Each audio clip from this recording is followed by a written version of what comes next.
What if you could go back in time and stop yourself from doing something stupid just by snapping your fingers?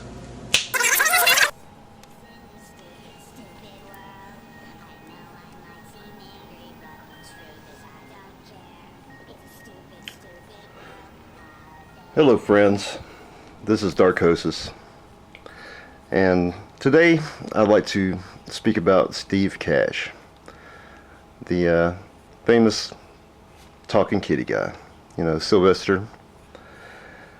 Yeah, he had a lot of fans, and I was one of them, of course, and I don't know if you would call this video a tribute video,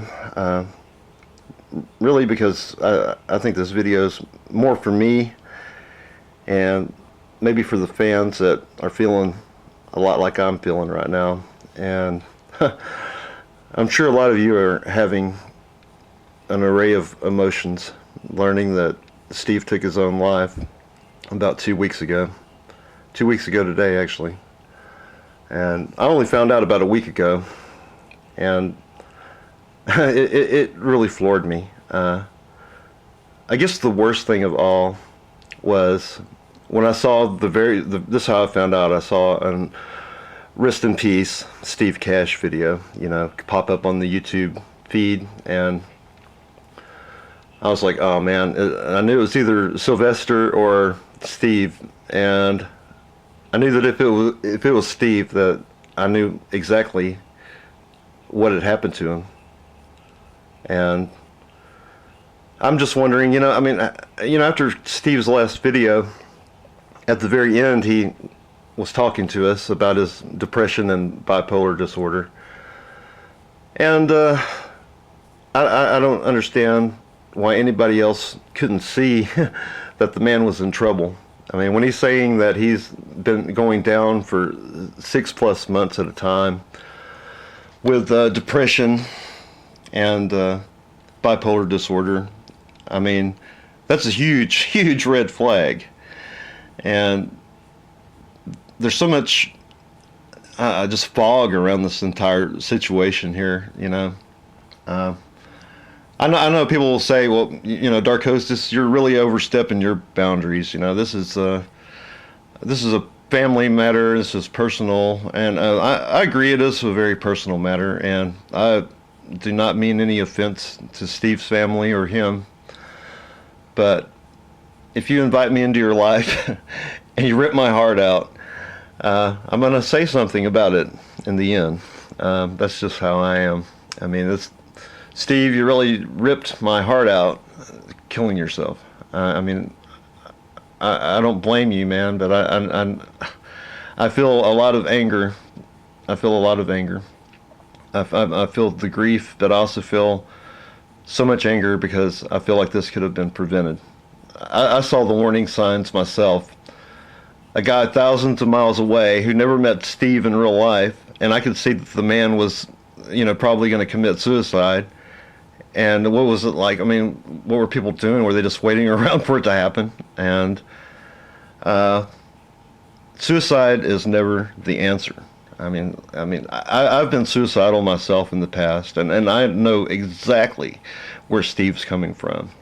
And maybe I can speak very strong today because I'm far from, you know, suicide. I'm far from being in a deep depression right now, you know. But I know how it is, and I always fear that I could, you know, fall into another deep depression like that again. But let me tell you, the answer for me has been Jesus Christ. I mean, I think that's the answer for most people if they would only just give it a try. I mean, what do you got to lose? You know, I mean, you've tried everything else. Why not try God?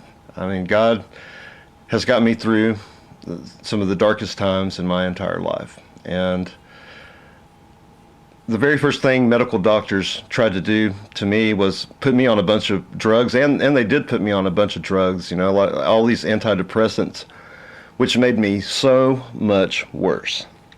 And I know that watching the talking kitty cat videos, that I would often see these prescription bottles laying around Steve's house, and I thought they were for the pets, you know. I thought they were for, for Shelby, or maybe for the cats or something like that. But you know, I started watching some of his old videos, and he opened up his medicine cabinet for this one video, Grounded Forever. That was the name of the video that Steve had done. And I'll even show a picture. I'll bring up a picture. And inside his medicine cabinet, it was just full of prescriptions.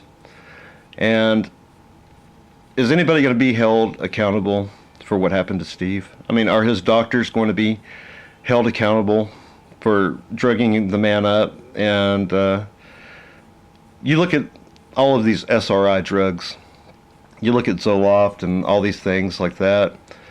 And the number one side effect of these medications is suicide or mass killing. I mean, you look at all the mass killings that have been out there, you know, people going into Walmart and, you know, shooting 20-something people up, or going into a school or any of those things, and almost every single one of those people were on SRI drugs. What does that say? It says that there's a big pharmaceutical industry with a hell of a lot of money that can get people strung out on opioids and they can kill people. I mean, that's what they're doing. I mean, I'm not saying go stop any medication you're on at all, but I mean, I'm not on any antidepressants anymore. I mean, that stuff, if I was still on those things, I would be dead now. I for sure would be dead now if I was still taking those medications. And this whole situation just rips my heart out, because it could have been prevented. This should not have happened at all. Steve should still be with us. And another thing that really bugs me is oh, sorry about that.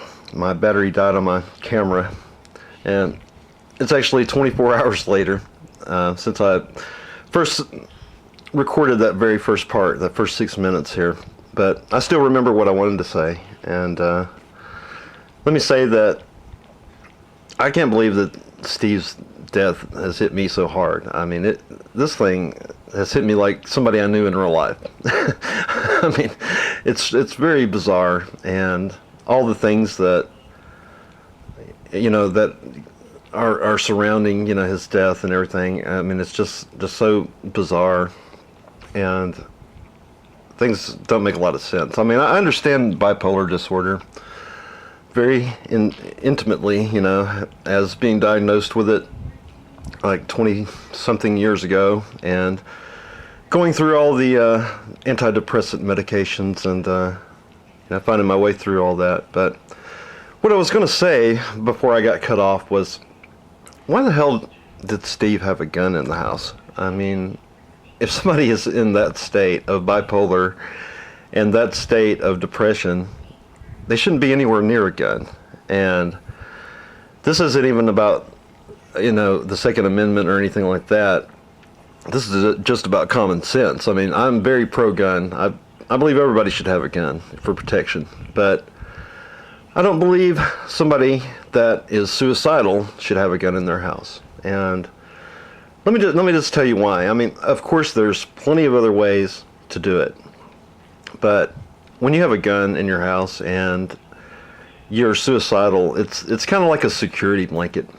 I mean, I know exactly what goes through people's minds. I mean, everybody's different, but I know what people think, you know, and I know what I thought. And having that gun in the house when I was feeling that way was like a security blanket, knowing that, yeah, any moment, you know, I could just end it all and just stop the pain if things got too bad. And when you have a gun like that, you know, and you're suicidal, you'll take the gun out, you'll play with it, you'll stick it to your head, you'll stick it to your chest, you'll caress the trigger, you'll think, you know, just, do I have the courage to do it?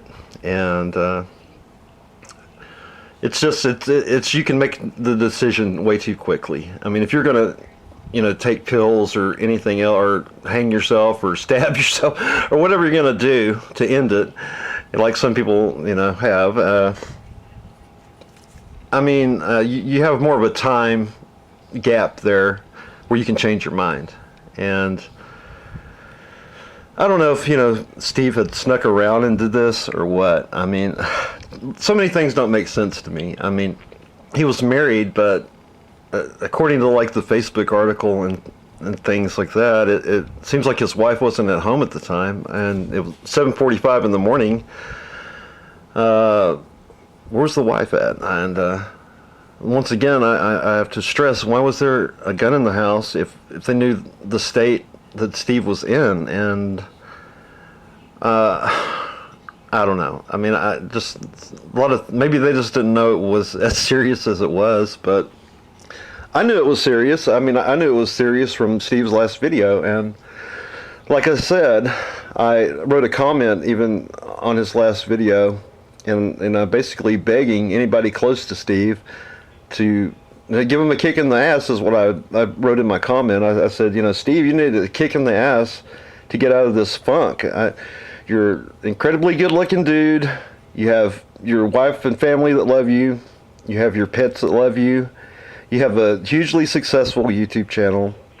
And I don't know, what was bugging Steve? What the hell was making him so depressed? I know that bipolar, they say it's like chemical, and like you're depressed even when you don't have a reason to be depressed. And to some extent that's true, but there's usually always some underlying reason to the depression. And I know that in the past few years, Steve's mom had died, and I wonder, was that it? Was that part of it? Was it because he was grieving for his mother, or possibly grieving for Gibson as well? I mean, it seems like a lot of these things started right after Gibson died. That seemed to be like when the whole mood kind of changed with Steve, and you could tell there was something underlying there. But it just, I don't know. I mean, I have so many emotions because of this whole thing. I feel a lot of anger towards Steve. I'm like, damn it, Steve. In my mind, how could you hurt so many people? How could you hurt your family like that? How could you hurt your pets like that? How could you hurt all of your fans like that? I've been reading the fans' comments out there, and there's a lot of people out there with depression and bipolar disorder, and this whole situation with Steve has sent a lot of us into a tailspin. I mean, there's people out there I'm actually very worried about, and if you have it in your mind to kill yourself, I mean, you have to get that out of your mind. Do something. Call the Suicide Prevention Hotline, at least. You can do it anonymously, and you can just have somebody to talk to. And let me tell you, one of the keys for me for conquering those feelings like that was you have to make suicide not an option. I mean, you have to say that's not an option for me. You have to decide that in your own mind, that I'm not going to do that to myself and to my friends and to my family. You have to make that decision. And really, once you make that decision and you stick to that decision, it makes it a lot easier to walk away from those feelings. And I know those feelings are, when they're going on, that it's very hard to control. But once again, I'd also talk to your doctors if you're on any kind of medication that's an antidepressant, and talk to your doctor about getting off of that crap. Because let me tell you, I mean, I've seen it cause so much more harm than good in my life. The thing also about those SRI, serotonin reuptake inhibitor drugs, which are almost all antidepressants. The thing about those is you will find yourself acting out before even thinking. That was something that really, really scared me about those kind of drugs, was instead of thinking about suicide and things like that, you will have the gun in your hand and will be performing the action before you've even thought about it, or you'll be doing anything before you've really thought about it. I mean, it's kind of like your thoughts. You start following through on your thoughts. You start enacting your thoughts instead of thinking about what you're doing actually. And I don't know, man, those things will mess with your mind. And I mean, I just implore you to please talk to your physician and maybe just, do a trial period, see how you feel. Get your doctor to maybe help you get off of them, and just to judge where you're at. But don't let Steve's decisions make you do a stupid decision as well. I mean, I'm not going to pussyfoot around the bush and beat around the bush or anything like that. I mean, it was a very stupid decision what Steve did, and I bet if Steve was alive today, that he would not want to do what he did. Him being able to take when you got a gun and you're able to take your life in a fraction of a second without even thinking. I mean, there was no suicide note. I mean, like I said, also when you have a gun, you'll take it out, you'll stick it to your chest, you'll stick it to your head, and you'll caress the trigger and think about things. And who's to say that the gun didn't accidentally go off? There's just so many questions. I mean, according to Steve's autopsy, he also had alcohol in his system as well. So he might have been drunk at the time. And playing around with a gun when you're drunk, never a good idea. Never a good idea. But I think I'm talked out. I think I've said everything I wanted to say. I hope I didn't offend too many people. I think I've put enough in this video to probably offend every single person out there, but just know that this whole situation has really stabbed me in the heart, stabbed thousands of fans in the heart as well.